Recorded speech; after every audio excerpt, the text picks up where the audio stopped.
ដែលគ្មានការពិតអំពីឆន្ទៈអំពីទឹកចិត្តដល់បរិសុទ្ធរបស់កូនខ្មែរដែលជាអ្នកខំតស៊ូពុះពៀគ្រប់បែបយ៉ាងដើម្បីឈានទៅរកកិត្តិយសយកមកជូនមាតុភូមិយកមកជួយខ្មែរហើយមានបំណងជួយខ្មែរដល់ពិតដូច្នេះបងប្អូនមួយចំនួនប្រហែលជាមិនទាន់ស្គាល់ខ្មែរពិតប្រាកដទេបានចេះតែវង្វេងយើងចេះតែរកអ្នកដឹកនាំដែលមានសមត្ថភាពកម្ពូលមិនបានត្រឹមតែអ្នកដឹកនាំនយោបាយដែលមិនប្រកបប្រជាតែធ្វើឲ្យយើងទាំងអស់គ្នាវិទ្យានាមកដល់សប្តាហ៍នេះថ្ងៃនេះលោកតាអង្គរសូមជម្រាបហើយសូមគោរពជាពិសេសដល់យុទ្ធជនយុទ្ធមិត្តដែលបានពលីជីវិតរួមជាមួយនឹងខ្ញុំរួមជាមួយគ្នាក្នុងការតស៊ូប្រយុទ្ធខ្មាំងទៅគឺជាពិសេសយៈមិញយៈកុងខ្មែរក្រហមនិយមយួននិយមចិនយើងបានពលីជីវិតរួមគ្នាស្លាប់អស់ជាច្រើននឹងសូមគោរពវិវៈបរោះវីរៈបរោះខ្មែរដែលបានពលីជីវិតមុនខ្ញុំសម័យមហានគរការពារអង្គរការពារជាតិទឹកដីហើយក៏បន្តមានយើងខ្ញុំដែលកលបុត្រកលីដាខ្មែរតាំងពីសង្គមរាស្ត្រនិយមមកបន្តតាំងពីជំនាន់បារាំងអ្នកស្នេហាជាតិម៉ែឪដូនតាយើងបានបង្កើតការតស៊ូដេញយៈកុងយៈមិញបង្កើតតស៊ូដើម្បីរកសិទ្ធិនិងសេរីភាពអស់ច្រើនណាស់ហើយក៏បន្តការតស៊ូចំនួនសង្គមរាស្ត្រនិយមចំនួនសាធារណរដ្ឋដើម្បីទប់ទល់នឹងនយោបាយកុម្មុយនីសយួនចិនដែលមិនដឹងជាអកុសលអ្វីនយោបាយយើងចេះតែខ្វះការអ្នកដឹកនាំដែលមានចិត្តស្មោះត្រង់ចំពោះប្រទេសជាតិមាតុភូមិនោះដូច្នេះបានជាយើងចេះតែបរាជ័យយើងយល់ខុសយើងគោរពខុសជឿខុសទៅលើស្ដេចខ្លែងខ្លាយស្ដេចបច្ចុប្បន្នដែលមិនមែនជាស្ដេចខ្មែរស្ដេចសីនុដែលជាស្ដេចពីលដូច្នេះបានជាខ្លែងខ្លាយទៅជួកូនខ្មែរទៅជាមនុស្សពីលមនុស្សកាចមនុស្សកោងហើយបំរើផលប្រយោជន៍គេទៅទៀតនេះជាការអនុញ្ញាតធម្មដែលខ្ញុំមានការសង្វេគអាណិតដល់សប្តាហ៍ថ្ងៃនេះឥឡូវមកបច្ចុប្បន្ននេះពេលនេះយើងត្រូវតែមានជំហររឹងប៉ឹងមានគំនិតជឿជាក់ទៅលើថ្នាលបណ្ដោះក្រពូជកូនស្រីខ្មែរដែលមានលោកប្រធានដាំចេរីដែលជាអគ្គមេបញ្ជាការខ្មែរជួយខ្មែររំដោះជាតិឈរនៅចំហររឹងប៉ឹងមឹងម៉ាត់ទន់ភ្លួនរៀបសារដើម្បីយកជំនះមារសត្រូវដែលក្លែងបន្លំកំពុងតែលៀបពើវាយប្រហារប្រឌិតរឿងដែលមិនយករឿងពិតប្រកបមកនិយាយច្រើនតែយកតាមសារនយោបាយរបស់ពួកកុម្មុយនីសយួនចិនមកលៀបពើមកចោទប្រកាន់ដូចជាការលោកបានបង្ហាញហើយថារូបដែលបានយកលុយរាប់លានដុល្លារណាដើម្បីទៅជួយខ្មែរជួយពលរដ្ឋខ្មែរទៅជួយស្រុកខ្មែរតាមរបៀបប្រពៃណីសាសនាលោកទៅធ្វើបុណ្យឲ្យទានគ្រប់វត្តអារាមលោកបានកសាងជួយសម្បត្តិជាច្រើនដូច្នេះពួកថ្មីវាចាប់អារម្មណ៍វាឆ្ងល់វាថាមនុស្សនេះប្រហែលជាមកមានបំណងអីហើយមកផ្ដួលឬក៏មកទិញទឹកចិត្តរបស់ពលរដ្ឋតែការពិតលោកទៅរកបងរកអូនញាតិសាច់ណាមកឃើញខ្មែរវាស្លាប់ច្រើនគេផ្សាយលោកចេញផុតលោកមនុស្សដល់កម្លៃស្រួល កន្លែងមានកិត្តិយសសុវត្ថិភាពអីចឹងដូច្នេះបានវាប្រឌិតឲ្យចោតចាប់ចោតលោកថាជាមនុស្សបោកជាមនុស្សប្រត់ដូចជាបុគ្គលមួយចំនួនដែលបានចុះផ្សាយយកសម្ដីរបស់ពួកភ្នំពេញយកដែលចម្លងតាំងពីពួកភ្នំពេញប៉ុស្តិ៍ដែលជាពួកបំរើនយោបាយហ៊ុនសែននាយកបំរើននយោបាយកុម្មុយនីសយកមកផ្សាយហើយក៏មានខ្សែចង្វាក់បកពួករបស់យួនហ៊ុនសែនក៏យកចំណុចហ្នឹងមកនិយាយបន្តផ្សាយបន្តហើយឃោសនាបន្តពួកនេះក្រុមនេះជាមនុស្សទោះបីនៅខាងបកប្រជាជនក្តីនៅខាងបកសង្គ្រោះក្តីគ្មានអ្វីដែលនិយាយការពិតទេគ្មានអ្វីនិយាយសច្ចៈឲ្យបានត្រឹមត្រូវទេមិនបានថាអញ្ចឹងឥឡូវខ្ញុំមិនបាច់និយាយវែងឆ្ងាយអស់លោកបច្ចាណាមើលបើគាត់ជាមនុស្សអាក្រក់មនុស្សខូចដូចជាពួកនឹងលៀបពណ៌ថាជាអីជាភ្នាក់ងារលៀនកគួយអាខ្វក់ជាអ្នកដែលលៀងលុយខ្មៅតាក់ទងជាមួយរដ្ឋាភិបាលហ្នឹងអញ្ចឹងមែនចុះហេតុអីដែលពេលដែលលោករួចពីការចោទប្រកាន់របស់ភ្នំពេញហើយលោកត្រូវទទួលតំណែងកាន់កាប់ណាគេហៅថាសម្បត្តិអ្នកគ្រប់គ្រងអគារក្នុង9តំបន់សម្បត្តិគេនោះច្រើនណាស់បើគាត់ជាមនុស្សក្រក់គាត់ជាមនុស្សអញ្ចឹងគេអាចឲ្យគាត់មកកាន់កាប់ទេយើងមិនបាច់ថារឿងធំទេយើងត្រៀមនៅស្រុកអាមេរិកអ្នកដែលមានរឿងធ្លាប់ជប់ចាប់គុកចាប់ច្បាប់មិនងាយរកការងារធ្វើទេណាបងប្អូនមិនងាយទេមិនងាយរកតាអ្នកការងារធ្វើទេវាខូចឈ្មោះខូច credit ចាត់ត្រឹមតែប្រហែលលោកបើខូចហ្នឹងបែរជាដើរទឹកខ្យល់ហើយហោមលេះហើយมันអាចទៅរកការងារអីធ្វើបានទេសូមអស់លោកជ្រាបគិតប្រើបញ្ញាឲ្យស៊ីជម្រៅនេះរឿងពួកដែលចង់ចោតពួកដែលចង់លៀបពណ៌ឃើញការគ្រប់គ្រងរបស់ពលរដ្ឋឃើញការពិតដែលចេញមកហោហែដោយលោកបានលើកឡើងរឿងបញ្ហាដែលចោតលោកបានខូលទៅឆំឆាយាបានខូលទៅអាមន្ត្រីមួយចំនួនដែលរូបខុបខិតណាឲ្យដឹងថាអ្វីដែលពួកនឹងធ្វើមកលើលោកនឹងវិលត្រឡប់ថ្ងៃណាមួយណាទៅគ្រប់គ្រងទៅជំនួសហ៊ុនសែននេះដែលខ្ញុំបានស្ដាប់ហើយមួយទៀតផ្លាស់ថាហេតុតែម៉េចមិនយកលុយមកជួយគណៈបកហេតុតែម៉េចក៏មិនគ្រប់គ្រងគណៈបកសំស៊ីមកែមសខាលោកបានប្រាប់ថាលោកធ្លាប់តាក់ទងតើមុននឹងចូលបោះឆ្នោតមុននឹងកំពុងតែពលរដ្ឋគ្រប់គ្រង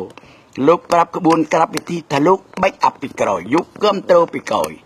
តែគូលការឲ្យធ្វើឲ្យកំណត់យ៉ាងនេះមួយយ៉ាងនេះពីរតែលោកកែមសខាសំស៊ីទៅជាមានការបារម្ភខ្លាចលោកទៅដណ្ដើមអំណាចគេក៏មិនសូវយកចិត្តទុកដាក់គេមានជំនឿថាការគ្រប់គ្រងរបស់ពលរដ្ឋសន្ធឹកសន្ធាប់ហើយមិនបាច់ទៅយកយោបល់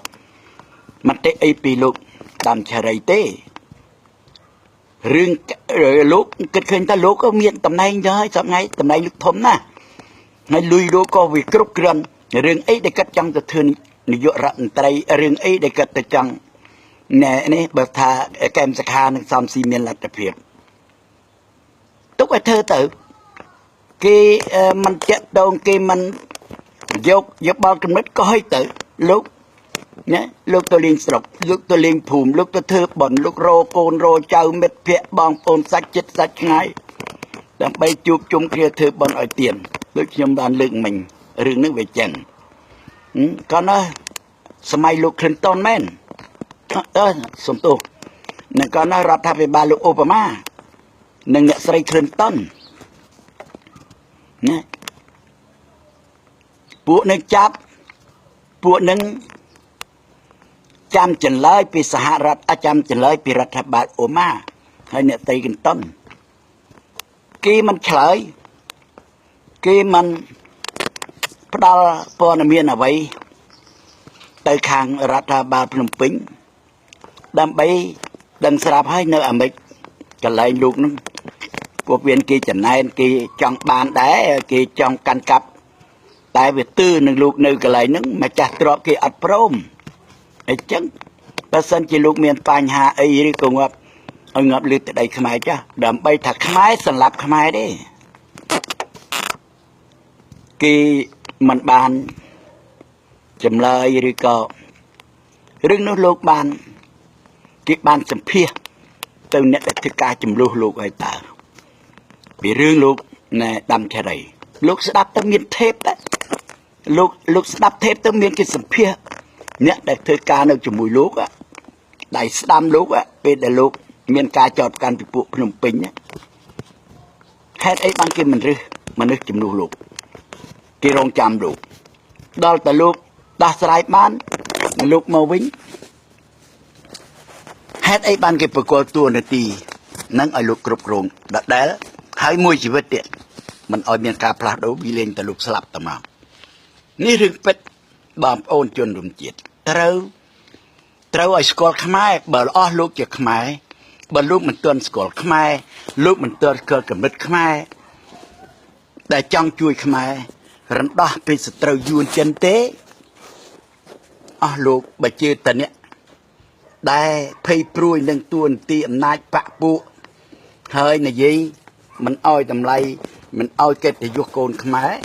ដែលមានសមត្ថភាពដូចលោកយើងបាត់បង់ហើយយួនគុំនេះយួនគុំនេះចិននឹងត្រួតត្រានឹងយកស្រុកយើងដាច់ហើយដូច្នេះបានជាលោកមិនខ្វល់លោកទុកឲ្យសមាជិកសេនាធិការសមាជិកដែលអ្នកគ្រប់គ្រងគេយកច្បាស់ដែលគេតាមដានពិតប្រាកដឆ្លើយជាមួយពួកអស់លោកនេះចាស់ឆ្លើយជាមួយបងប្អូនមួយចំនួនអ្នកនយោបាយមួយចំនួនណាកូនចៅចិនខ្មែរកាត់យួនកាត់ខ្មែរហ្នឹងដែលកំពុងតែលើកកំពុងលៀបពើកំពុងតែផ្សាយការពាររបបភ្នំពេញការពាររបបណែផលប្រយោជន៍ផ្ទាល់ខ្លួនអត់គិតរឿងគ្រោះថ្នាក់គិតរឿងបាត់បង់អត់គិតរឿងថាអ្នកដឹកនាំណាមួយដែលមានសមត្ថភាពគួរគ្រប់គ្រងដូច្នេះខ្ញុំគ្រប់គ្រងខ្ញុំជឿជាក់ពូជខ្មែរអង្គរពូជខ្មែរចរិតខ្មែរគំនិតខ្មែរខ្ញុំស្គាល់ច្បាស់ដូច្នេះដែលមានបងប្អូនមួយចំនួនធំកូនកាត់ចិនជាច្រើនដែលមកគ្រប់គ្រងដោយសារបងប្អូនកូនចៅចិនអស់នោះគាត់យល់អំពីឪពុកម្ដាយគាត់ដែលស្អប់របបកុម្មុយនីសរត់ពីស្រុកចិនមកណាហើយមកមានកំណើតកើតនៅប្រទេសកម្ពុជាហើយរៀនសូត្របានចេះដឹងធំធាត់មានជីវិតមិនអស់សប្តាហ៍គាត់អរគុណនឹងខ្មែរអរគុណនឹងប្រទេសខ្មែរអរគុណនឹងទឹកដីខ្មែរអរគុណដែលបានឲ្យកំណត់គាត់ដូច្នេះបានជាកូនចៅចិនខ្មែរមួយចំនួនគាត់គ្រប់គ្រងណែខ្មែរគ្រប់គ្រងជាតិគិតខ្វល់ខ្វាយរួមចំណែកសំបីតែធ្វើបុណ្យធ្វើទានកូនចៅចិនតែកើតស្រុកខ្មែរធ្វើបុណ្យខ្លាំងជាងខ្មែរទៅទៀតគាត់ដឹងគុណគាត់ដឹងគុណខ្មែរគាត់ដឹងគុណទឹកដីដូចជាយើងខ្ញុំដែលជាខ្មែរកើតនៅលើដីខ្មែរដែរតែបើកូនចៅចិនខ្លះមួយចំនួនតូចទេដែលអត់គិតគឺថាធ្វើម៉េចខ្សែខាងហ៊ុនសែនក្តីខ្សែខាងយួនអេចិនក្តីឲ្យតែអញមានឲ្យតែអញបានមិនខ្វល់ហើយក៏មានខ្មែរមួយចំនួនក៏មិនខ្វល់ដែរថាបានប៉ុណ្ណឹងហើយមានប៉ុណ្ណឹងហើយកុំខ្វល់គិតតែពីធ្វើបន់ណាគិតទៅរោនិព្វានណាគិតទៅឋានសួគ៌កុំគិតមានគេអ្នកនយោបាយគិតហើយយើងមិនបាច់ខ្វល់នេះមួយចំនួនទៅខ្មែរហើយខ្មែរខ្លះដែរតែកំណត់ណាពួកកុម្មុយនីសគេទិញបានពួកនេះកុំដែនបានក៏គេមានសម្លេងទៅគ្រប់គ្រងគណៈបកប្រជាជនដែលជាគណៈបកកុម្មុយនីសគ្រប់គ្រងគណៈបកណែយួនចិនដែលកំពុងគ្រប់គ្រងដែលកំពុងមានឥទ្ធិពលលើខ្មែរមិនព្រមឲ្យតម្លៃខ្មែរដែលចាញ់ពីក្របប៊ូកូនអ្នកស្រែខ្មែរដែលមានសាស្ត្រាចារ្យដាំជ្រៃដែលលោកជាតំណាងណាដើម្បីអគ្គនាយកការខ្មែរជួយខ្មែរនេះសូមបងប្អូនជ្រាបត្រូវប្រើបញ្ញាត្រូវប្រើគំនិតនៅឧត្តមគតិនយោបាយបកពួកកូននេះប្រកែណាវាទិញមនុស្សឲ្យនិយាយពេចទិញមនុស្សឲ្យលៀបពណ៌ទិញមនុស្សឲ្យបញ្យល់បំផ្លាញដែលខ្មែរពិតប្រកបនោះដូច្នេះបានខ្ញុំយល់ច្បាស់ណាស់ដែលខ្ញុំធ្លាប់ជាអតីតនាយទាហានរងគ្រោះថ្នាក់ធ្លាប់តស៊ូច្បាំងនឹងស จะเตอเปิดกำลังพองเปิดปัญญาพองเมียนจาเกพองข้างโฆษณาก็ปากแกข้างเนี่ยได้หมดเธอเจียนโยบายตั้งคลุนเจียขมายแต่ดังเกี่ยวทานนโยบายจะรักขมายนะวิอัดโซ่มอยคืนท่าเจียขมายซะขมายนะกำเนิดขมายจัดขมายคือกาเปียขมายจุยขมายเคยอย่าไว้เด็กขมายกับปงแต่กรงกลัวเคยอย่าไว้เด็กขมายกับปงโรเพลโรเนี่ยเป็ดโรเนี่ยดักเนื้อแต่เมียนสมัติเพียบดุสระจาดังแคไรโดยฉะนั้นใช่ป่ะลัวเอาไว้เดี๋ยวลูกกำปงคือใช่ป่ะเรือเอาไว้เดี๋ยวลูกกำปงตายเอาบอมโอนโจรูมเนาะคือถ้ามันเมนเอาโจมารูมให้ลูกลุยประกาศดามไปเอาบอมโอนโจรูมเตะเอาโจรูมจัดกำนัดน้องเนียมลูกจังสตาร์เกชโมนั่งเอาแต่เจเนดักน้อมเอาขมายมาจ่าสุกเอาเจเนดักน้อมแบบมันบ้านขมายเจเนดักน้อมเตะแบบบ้านโกนยูนโกนเจนโกนซาไอเด็กกราบนั่งคือถักขมายงอมให้ไอเราเนี่ยมีสำเร็จการคอนโทรลกดจรานะเนี่ยจะปวดธนาบดกูคือไม่กำท่าเลยดาวเต็มขมายสมไปแต่เลี้ยวนั่นก็มาคอนโทรลได้เป็นจัดเลี้ยวบ้านปรับเพียงฉบับนะถ้าสักจัดแบบถ้าสักมันบ้านสักจัดขยมขมายอันนี้สักจัดนกรองขมายจ้ะก็มอยหน่อยอยู่กรอมยุ่นนี่สมได้ปุกขมายเลี้ยวก็ได้ขมายเลี้ยวก็ได้ให้นั่งสำเร็จขมายดังnày ấy mong ta nha cái lên Khmer này cham đây là lia chầm pa hơi nấu cho mua yun mà nó kia ruột màu trọc sọc Khmer dương cướp chết ra tăng pi mong ta nha tăng pi cùi đại phồng liêu rồi cả chôn chết na cái đó cham chầm pa yun chân cứ mà nấu sọc Khmer bàn sọc naการไปได้มันคือถ้าขมายมันได้เธอตกบกมันได้ขมายมันได้เธอบ้าบ่เส้นจียูนกรบกงวิงผู้สาอันนั้นเนียดังท่าลำบากให้ไอ้จังบ้านจีมีโดนตาจันนะกัดซักกัดรถเจ้าเนี่ยรถเจ้าละอาปฏิจันนะมอรถอัครานึกเลี้ยมันเอาสักยูนอัครามันเอาสักขมายอัครานึกสักไทยนะก็โกนจีจนเจียไทยเจียปวดรัดขมายเจนขมายโดยชนะบ้านก็ดังโกนนะโกนเจ้ากัดกลางมวยจนหนุนก็ดังโกนท่าขมายเอากำเนิดขมายบ้านเอาปกมาได้เนื้อหมูบ้านรัวปีระบอบกุมมันนี่ให้มันเอาสกขมายเรียนสูตรบ้านเจ็ดดังการเจ็ดขมายเจนโดยชนะบ้านจีกดเจ็ดถือบังกดสลังขมายกัดจุยขมายเสมอนะนี่ขมายเจนมวยจำนวนแต่ขมายเจนมวยจำนวนดังสลับให้เจนกอดจรันโดยทางกอดเมียนใส่สลายเกิดโดยเข็มไตอย่างยิ่งในตีกรงก็เรียนสูตรบานแก่เชียงขมายก็เชิญบานเธอรัฐกาทมในขนมรัฐบาลขมายเบียดจอบอ่านใส่คลับซีสโนกนะมวยจนูนะแต่กอดบานเธอมใจกก็เชิญตาเจนน่ะประกาศนะเรื่องโศกเรื่องปันนะก็จะเกิดไปตึงจังก็เชิญแต่โรสีมันเสียบ้านเต็มเราด้วยขมายสดมาจากสดขมายเดิมได้คือท่าก็แต่คิดเลยจิตคอมกระห้าเกิดฉลาดแต่เรื่องการปุกลุยเนาะเวียมันดอสมัยอะไรเว้ยปุกลุยเป็นสมัยสีนุปุกลุยสมัยหลดเนาะเป็ดแมนแต่เมียนปุกลุยปั้นคล้ายฉบับปุกลุยมือเฉยมือสดำแต่เกโรเคยจับบ้านพอตั้งเมียนตู่ในปุกลุยสมัยหุ่นใส่ในกำปูมหาปุกลุยมันเต็มแต่ลุยละเล็กตัวเตี้ยนะปุ๊กมันเต็มแบบปุ๊กเวลาลุยเลือกเปียละลุยตัวอ๋อนะทั้งวันอย่างเมนเต้นปัจจุบันจังบ้านขมายรือตัวละขมายได้มาจากสระเมียนสมัติเพียบใจหมดดักเงินเธอนโยบายระดับตุกระดับประเทศดังนะอาจารย์ไปกังนะอาจารย์คอมมิวนิสต์นะมันอาจารย์สไรอาจารย์ยิงไปเดิมดิอะไรเนี่ยดาวเวียมมอสมัยเนี่ยสมไปแต่เจนแต่การสกขมายเจนไปเดิมแต่มันเอาจมูกยิงสกซานะยูนก็ดอยเจนก็ดอยตายแต่รัวเราสกดมรุมเรียนมาได้เมียนปัญหาเนี่ยอาจารย์จัดผมบูนี่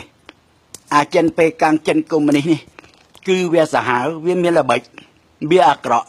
ผมไปแต่เจนยิงไปเดิมการสกขมายก็เหมือนโจจัดเวียได้สมัยอัดโจจัดเนี่ยอาจารย์ไปกลางอาจารย์ไอ้กุ๊ก ឆ្លើយ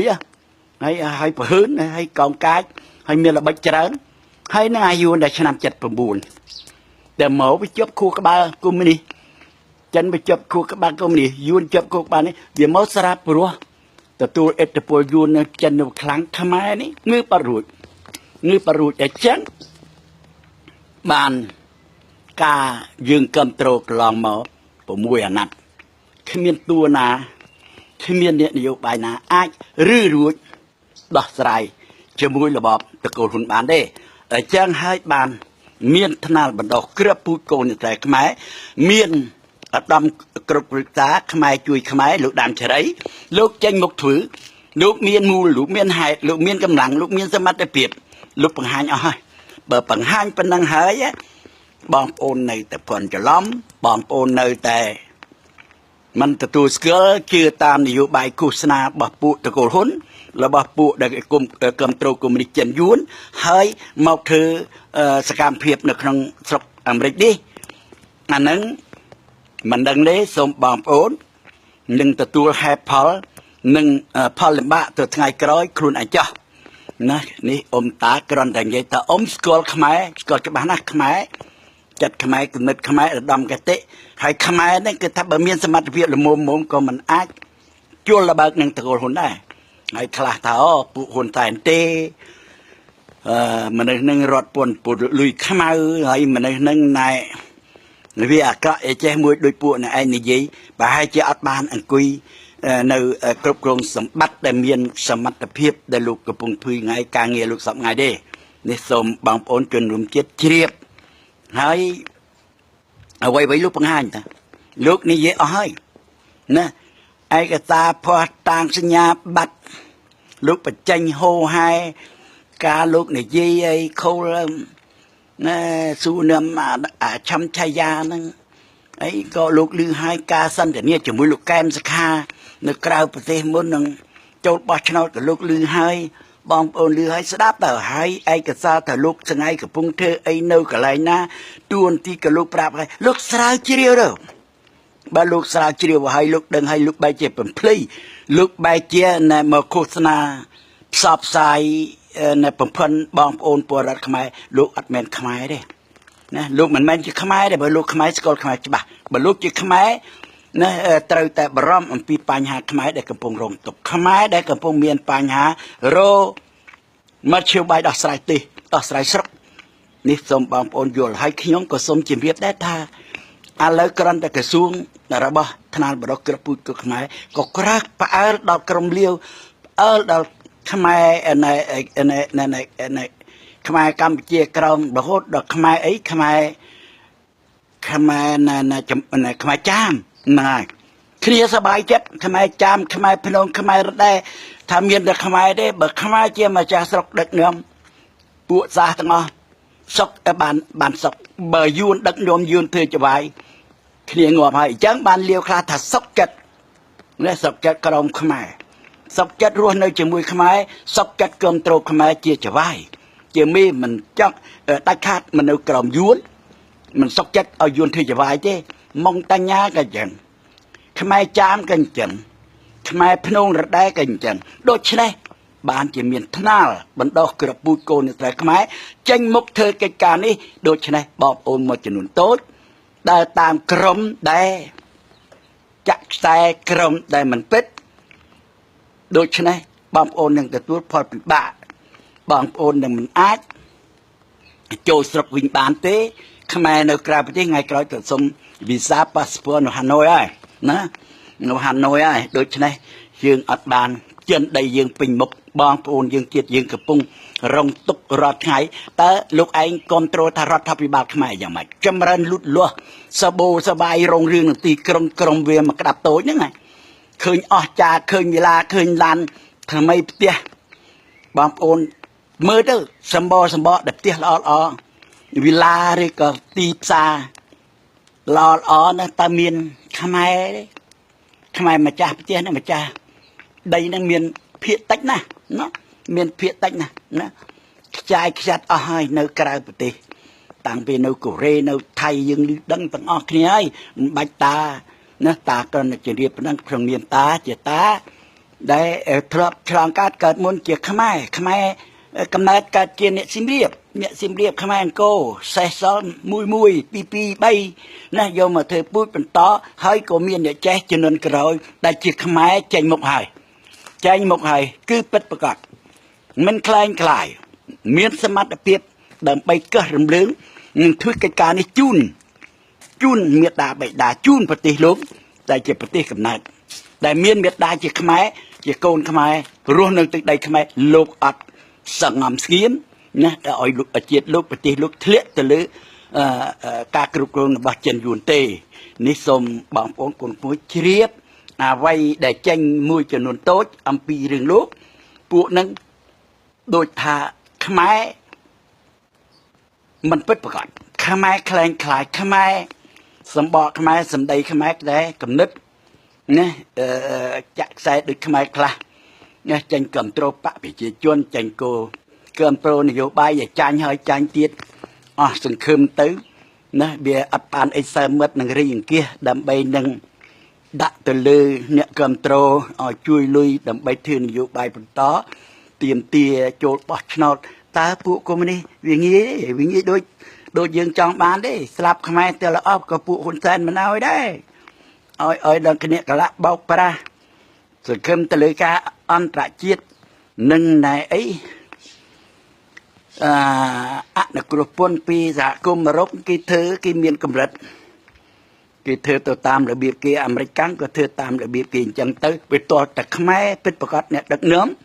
អ្នកខ្មែរច្បាស់លាស់មាន credit ណាជាមួយនឹងគេឲ្យតួដូចជាតួអង្គលោកប្រធានដាំចរីដែលជាថ្នាកូនបរោះក្របពូជខ្មែរនោះបានធ្វើកើតខ្ញុំស្គាល់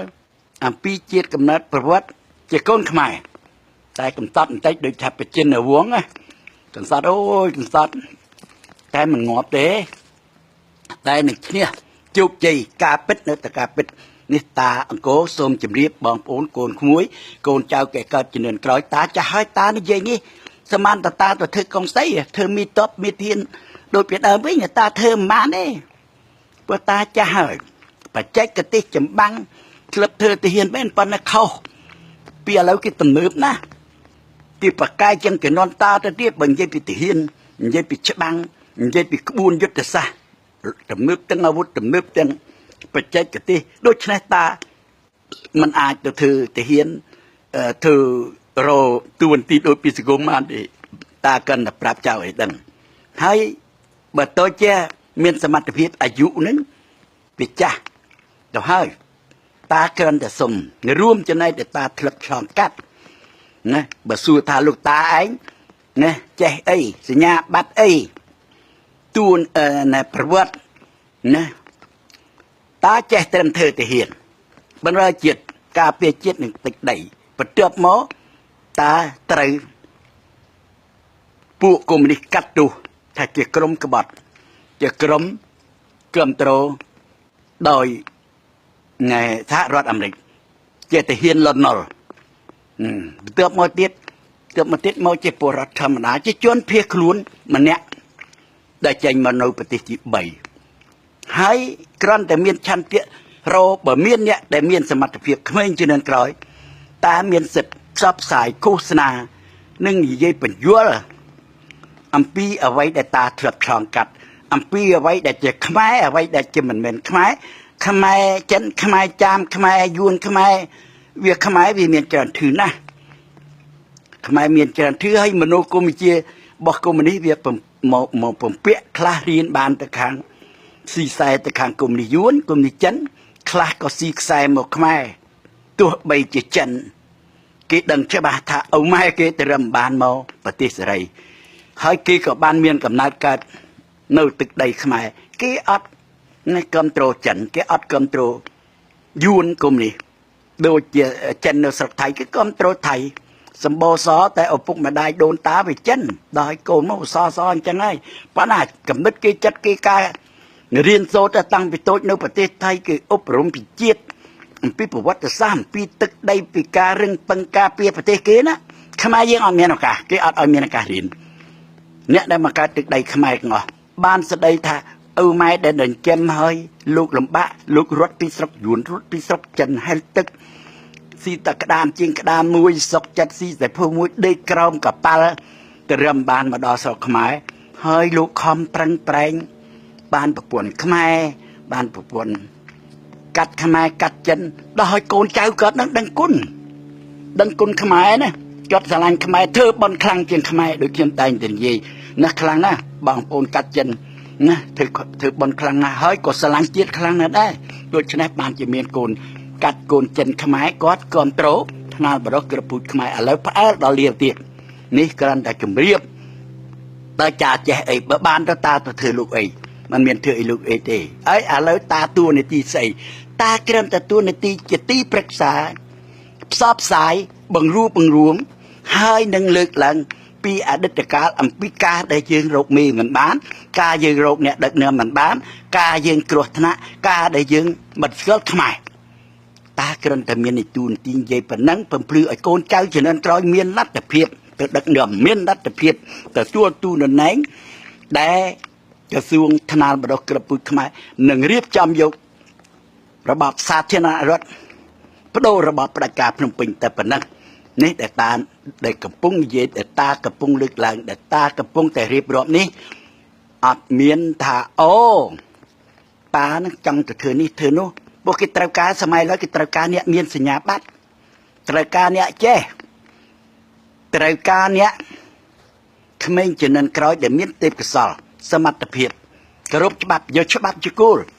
តាជំរាបឲ្យតាប្រាប់ឲ្យថាតាអត់ចេះតារៀនអសវត្តបន្ទប់អសវត្តធ្វើទាហាននឹងក៏យើងដូចបក